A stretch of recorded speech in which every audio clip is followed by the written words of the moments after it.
Welcome to WCS Talks Unplugged, where we bring you real stories, real solutions for the mind and the planet. This podcast is brought to you by Women in Cleantech and Sustainability, a global community elevating women's leadership, accelerating climate solutions, and championing a more equitable, clean economy. Every episode, we sit down with the thinkers, builders, and innovators, redefining what climate leadership looks like and doing it with purpose and heart. So settle in, take a breath, and get ready for an honest, insightful conversation that just might spark your next idea, shift your perspective, or inspire your own climate journey. Let's get unplugged. All right, welcome everyone. I want to extend a warm welcome to our very own Chairwoman of Women in Cleantech and Sustainability and the founder of Smart Waste, Sara Fuentes. Thank you so much for taking the time to get on this podcast with me. I've known you for over a decade. We've built and hosted so many events together, specifically WCS Talks. Yes, we have. And I've had a front row seat, to your generosity, your optimism, and the incredible energy you just bring to the table. For those of us who've known Sara through the WCS events, you would know that, we used to refer to Sara as the hype woman. She would inspire and motivate all of us literally 5 minutes before the doors would open on a major event like WCS Talk. Whether it was going live on like an in-person event or whether it was, when we had to pivot to online events during COVID, after all the logistics were discussed and we were just ready to begin, Sara would be brought on to charge us up and to just inspire us so that all of us would be able to put on the best show. And I still remember that so well. I appreciate that. Wow. Yeah, exactly. I do remember that, because that's the one thing that I remember so well, from our time together and for our listeners. And even for me personally, I think it's time to get to know your story. We've not heard about your story. And so thank you again for doing this, Sara, and welcome to WCS Talks Unplugged. We're going to get it real unplugged today. I know I hold space for a lot of people, and that's one thing that I really enjoy. So thank you for your words, Anandi. Of course. So let's jump right in. I wanted to get to know you. I wanted to understand why waste, like what drew you into this space purely because, it's not the most savvy from an optics perspective. Was there something like a specific moment or a problem that you saw that you wanted to work on, or it just happened gradually? It was accidental or intentional? Like why this space? So, I gotta kind of take it back because I have this purpose, right? I'm a purpose-driven individual, and the things that I choose to commit my time to, they have to be in alignment with my purpose here as being a human on this planet, right? And so as a young lady, I started my career in education, and education to me is enlightening. And it enlightened me as an individual. I had a really challenging path in terms of humble beginnings, right? And so when I think about what got me to the waste industry, ultimately it's the people and being able to relate to the people, and then the ideation of waste culturally to me as a Latino Chicana that was brought up here in Santa Clara, the culture, right? There's a culture as well that's around not wanting to waste things because of maybe financially as well, right? So for me, it was multiple things. It was multiple layers around the education, being drawn to education, and then being introduced to the waste industry while I was in college and loving the drama. Like I love you can solve a problem and make them go from cussing you out on the phone to they're buying you coffee or a beer the next day, right? Interesting. Okay. Because, trash problems build up real fast. Yeah. And I learned that I could be a hero for a day. So it was kind of just this multi-layered thing, and it was in alignment with my purpose, right? And so that's the big picture of like why waste is like I see value in things that other people deem not valuable. That's such a conscious thought process, that you have to not waste. It's very rare, Sara. I mean, honestly, let me tell you that it's so rare to hear that, where people are conscious of, how much they consume and am I wasting too much, I really I connect with that quite a bit. So thank you for sharing that. But for those of us, when we think of waste, or when a layperson say thinks of waste, they think of trash bins. So what's really missing about the real scale of, like, in this real scale of the problem? Like, what's broken today in how cities or communities currently manage like waste? Like, what is your take on this? It's around systems, right? And infrastructure, and then consumers, Mhm. us as Mhm. consumers, and how, culturally and society has taken this all materials, even food we waste. So it's like how we invest our time, how we invest our money. It's just so many layers to it, right? Purchasing. So some of the problems in terms of why there's so much waste is consumers. But that is how we choose to function as a community. We moved away from this bartering system, right? We moved away from this trading system. So that's an issue. But in terms of infrastructure here domestically, there's no synchronicity even in our cities in California. Mhm. So Mhm. there's not even a congruent program or messaging that we can communicate outwardly to consumers on where does this plastic bottle go Yeah. when I'm done with Yeah. it? Which bin, which color bin, right? Like when I traveled internationally, I seen how other nations and other countries had Mhm. infrastructure around commodities, and it was a socialized thing. It was Mhm. socialized. Mhm. Man, I seen some of the most attractive men in my life just putting glass bottles in a glass bin Yeah. because I was like, "Man, this man's after my heart right now." Even though I thought, "Oh, this is the culture here. Every man does it." I've had exactly the same experience when I used to live in Germany. The first time I moved there, we had to segregate our waste 7 different ways. And I was like, 7? That's a little too much. But then I got so used to it. I lived there for almost a decade, and it was such a normal thing that this was not even a part of a conversation. It was just how everybody lived. It was a socialist country. So I completely hear you. It's like it's not really complicated, and when we're implementing programs at Smart Waste, when we're saying, "Hey, we're gonna set up a recycling program, and we're only gonna focus on liquids." Well, what do you mean? Anything liquid. Then let's get in this. Like, what does smart waste actually do? Like, and how is it different from the traditional waste management that's out there? So, Smart Waste is the zero waste facilitation company, and we also do vendor management. And the unique thing about us is that we are R2V3 certified, which means that we recycle responsibly clean tech materials. We are not a hauler or a person that's going to come pick up your material. Since we do vendor management, we leverage our vendor partners, right? And it's kind of like also in terms of like zero waste facilitation, we're there to implement a zero waste program based on that business's local jurisdiction. Okay. And Interesting. Okay. so, for example, we'll just use San Francisco as an example. San Francisco has a refuge separation ordinance, which is an RSO. And a large waste generator in San Francisco is considered a business that generates over 40 cubic yards per week. Now, if this large waste generator, which all large waste generators get audited by SF Environment and the city hauler, which happens to be Recology, so they make sure that they're in compliance with the refuge Sure. separation ordinance. Okay. Correct. Yeah. So if for whatever reason one of these large waste generators are out of compliance, they are now required to hire a zero waste facilitation company to help them implement a zero waste program so they can get back into compliance for a 2-year time. They have 2 years to get themselves together, Yeah. work with Yeah. a leadership team.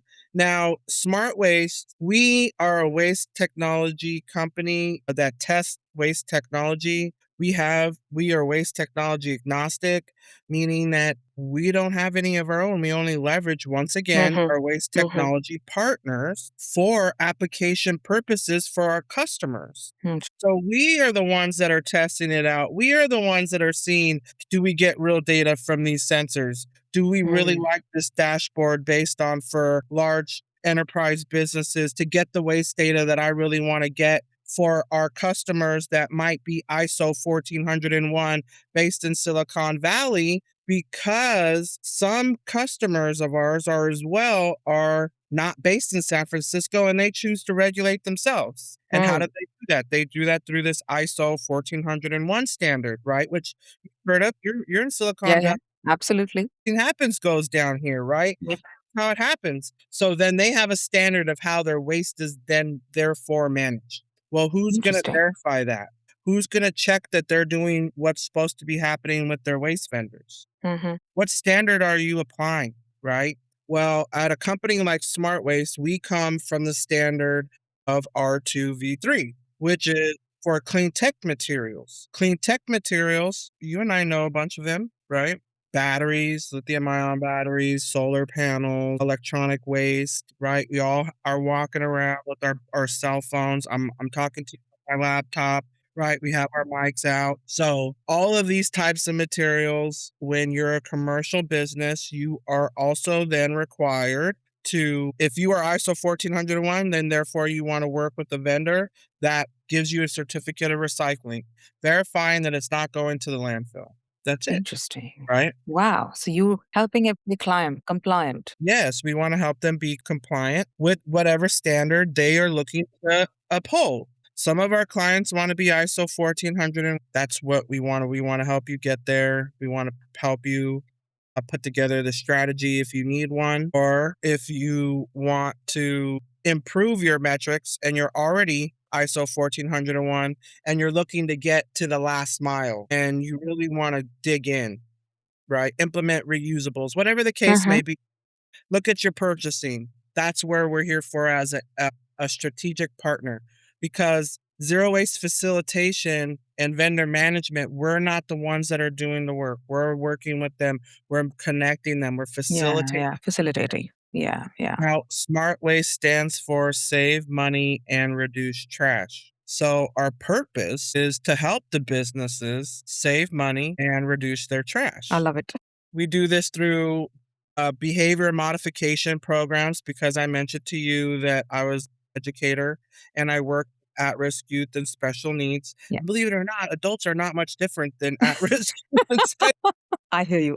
So, and education, once again, is something that is required in changing of behaviors, changing of mindset, and creating a new culture in a business or in a district or, in a program, right? Yeah. No, I get that. Well, I'm glad you explained it so clearly. Now it all makes sense.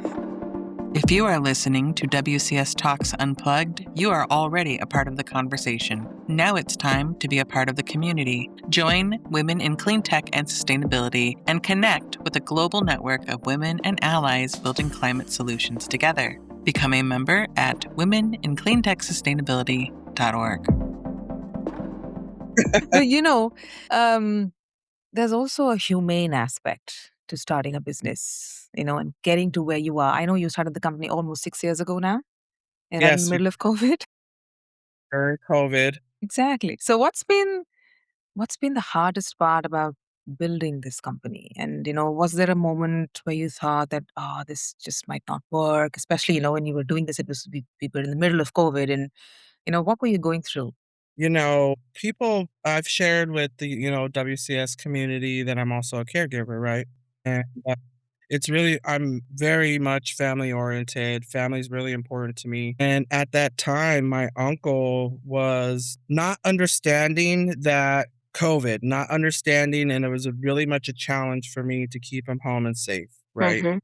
So I needed to be in a place where had full autonomy, that I could be community building like how I am. And unfortunately, I was in a workplace where I really loved and learned to love the industry, but the leadership that I was seeking, it just wasn't there anymore. And it was just like at a point where as well, I really needed to put my family first.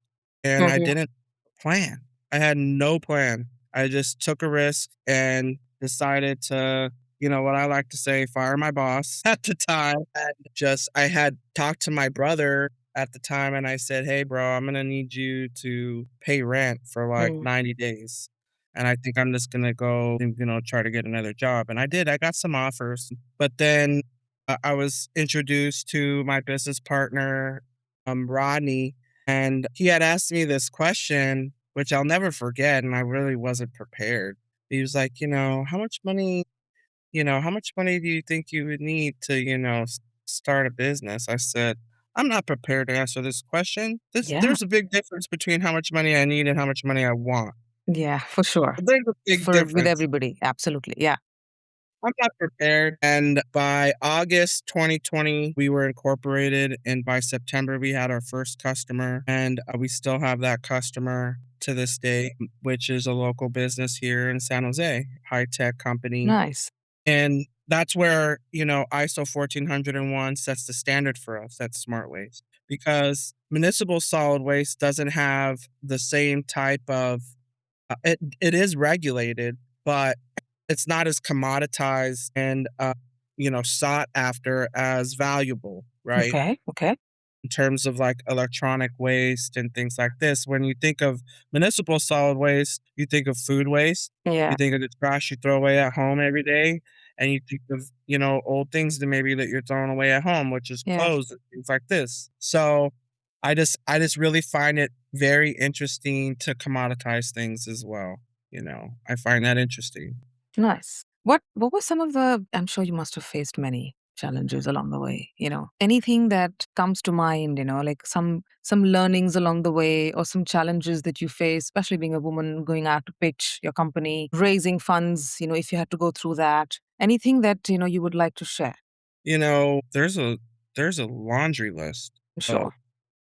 BS that, I've gone through. Some of that out of poor decision making, right? I've made poor decisions in terms of who individuals that you trust. That's one in business. That can be a really hard lesson to learn, especially when I'm such a forgiving and tolerant person, like and loving individual, which sometimes people don't like to mix love with business, but I love what I do. And so I like being around people that love what they do. So it's really kind of hard for me not to. So it's like I kind of have that attitude. If you don't like it, leave it. So it's like just go ahead and go. You're good. Like so, I mean, that's definitely one is learning how to trust the right people in business. And that the other thing too, you don't really realize how much you take for granted being an employee. That's a big, thing that I'm looking at right now is being in 6 years and,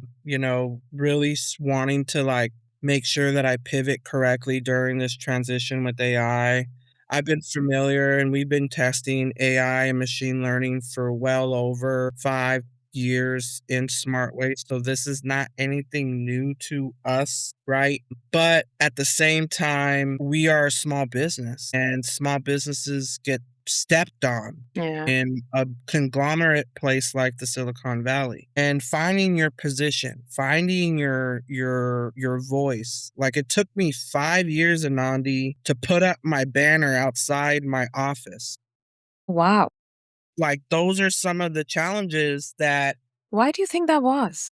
I don't even really I couldn't even really articulate what the heck the blocker I was. know. Yeah. I really couldn't really articulate it. And even now, like talking about smart waste and still like this self-promotion, which it sounds Doesn't come awkward. naturally, right? Doesn't come naturally. Well, it sounds awkward because how you talked about me earlier is like, oh, I'm the hype woman. Yeah. I'm the hype woman. I'm the hype woman. But how is it that I'm not hyping myself up? Your own self. Oh my God. I have So heard this that so was many like the times. disconnect for me was like, man, I'm a good cheerleader for everyone else. Oh, yes. Like, Definitely. and and to me, it does. This is another thing is that it feels a little awkward, and it's almost like I like reciprocity. Like Mhm. if your heart's in it, you're gonna do the same for me. Mhm. And I and oftentimes, I hate to say it, but it hasn't been that experience lived. I haven't lived that necessarily experience. Yeah. And that's also can be a challenge where you could feel defeated and you're like, man, I'm just gonna keep pushing through. And I've failed in life and also won in life. Like, and so that's the other thing too, is when you go for contracts and you're thinking you're going to get it and you're like already planning how you're going to hire people and then it doesn't work out. That feeling, it just, oh man, you got to get over it, or you got to pause people's contracts because you can't afford it anymore. Or you got to cancel a job and cancel the contract and cancel the vendor. And it's just, Yeah. Heartbreaking. I know. you still have to show face. You still have to show up. You Yeah. can't hide, right? Yeah. So that's the other thing too, is being able to also not be fooled by appearances.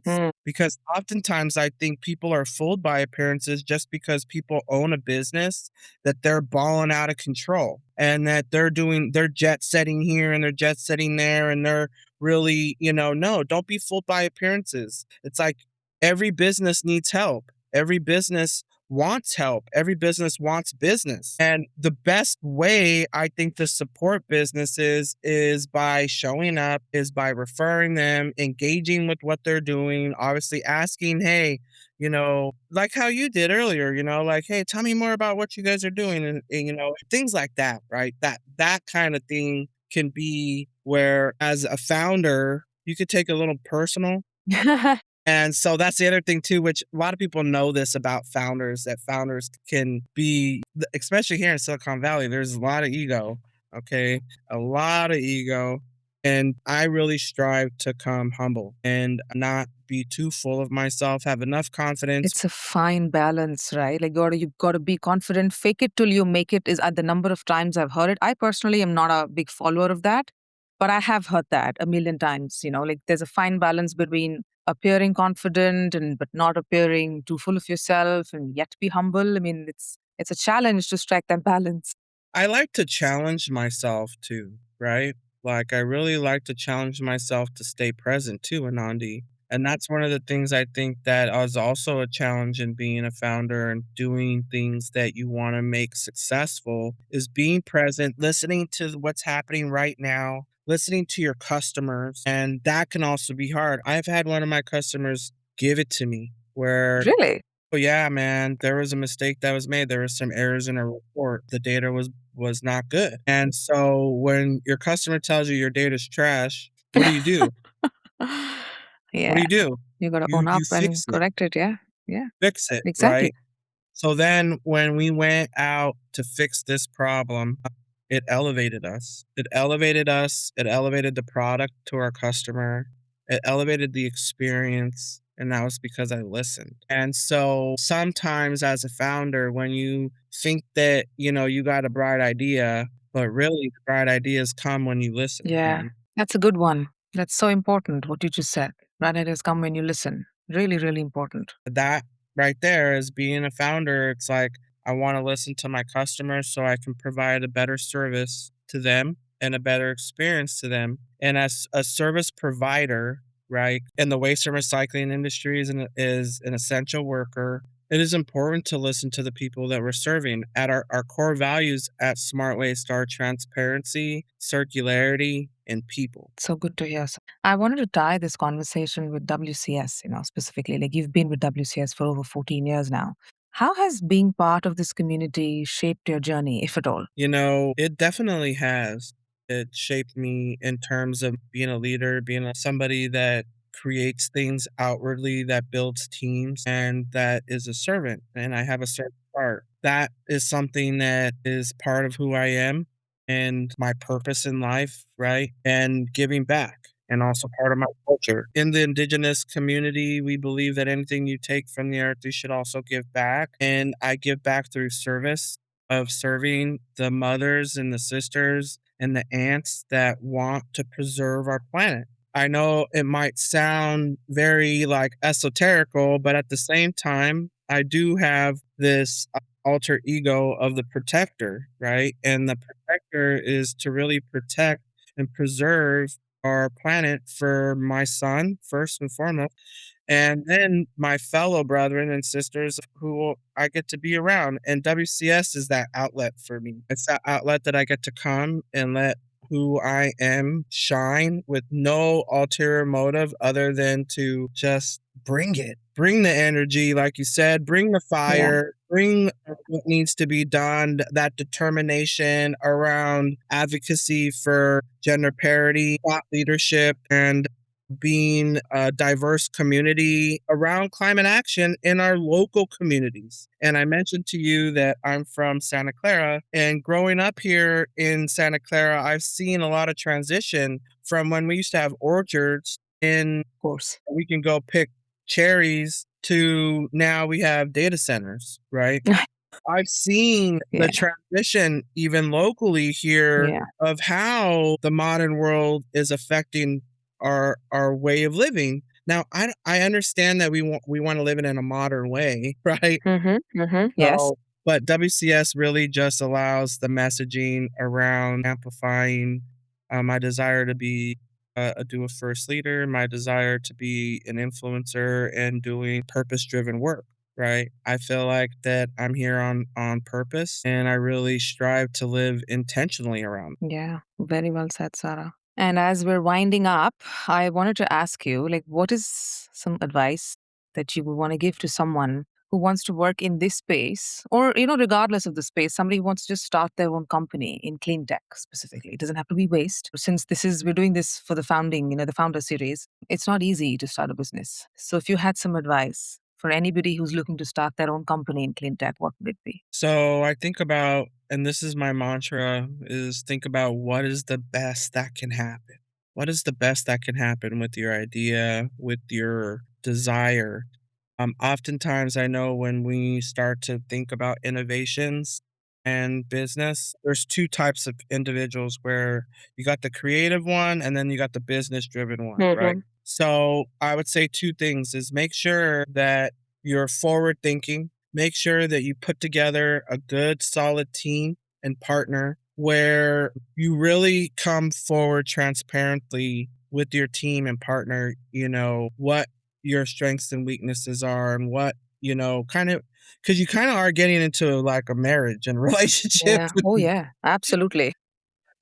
Okay. So that can be a disaster if you don't have similar value systems. So also, I would say for those that are considering doing a business and starting a company, really focusing on what are your values and what are your value systems. I always share with people what Smart Waste value systems are and what our values are because we want to do business with businesses that hold the same values. So it's easier to work together. So I would say really make sure that this foundation is really clear for you. And then in terms of afterwards, success leaves clues, and there's clues that you can find and that we can find from other successful founders and that we can literally mimic, right? You don't need to reinvent the wheel. And so this is a reminder to myself right now, right? Like, hey, success leaves Yeah. clues, Sarah. What's the best that can happen? Yeah. Yeah. Yeah. Thank you. Thank you so much, Sarah. I really want to close by thanking you for sharing your story, your wonderful insights, and I wish you all the best with Smart Waste. For all our listeners and followers, thank you for joining us for this podcast. And if this episode resonated with you, please do reach out to us. We'd love to hear from you. Thank you so much again, Sarah. Thank you, Anandi. That's it for today's episode of WCS Talks Unplugged, where we share real stories, real solutions for the mind and the planet. A huge thank you to our guest for joining us and for the work she is doing to move the clean economy forward. And thank you for listening, for showing up with curiosity, hope, and a desire to make a difference. If you enjoyed this conversation, be sure to subscribe, leave a review, and share this episode with someone in your network who cares about climate, justice, innovation, or building a more sustainable world. This podcast is brought to you by Women in Cleantech and Sustainability, a global community supporting the next generation of climate leaders. To learn more, become a member, or get involved, visit womenincleantechsustainability.org. Until next time, this is WCS Talks Unplugged. Stay inspired, stay engaged, and as always, stay unplugged.